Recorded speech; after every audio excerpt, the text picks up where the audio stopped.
Metro, la stazione, metro, marmi bianchi e lunghe code che vanno avanti,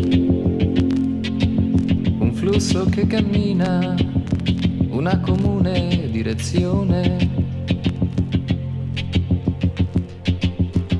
Metro sotterranea è la mia gente, ha file urbane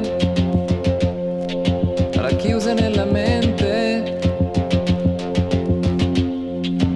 è la città che vive in una nuova dimensione.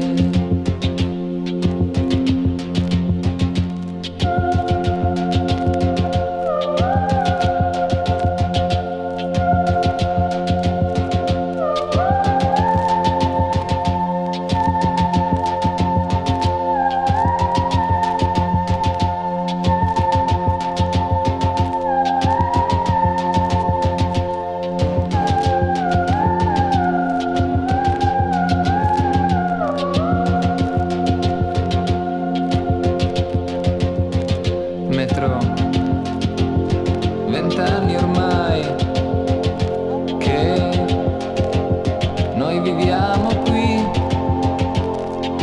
L'ultima volta che mio padre incontrai fu alla fermata di Haim.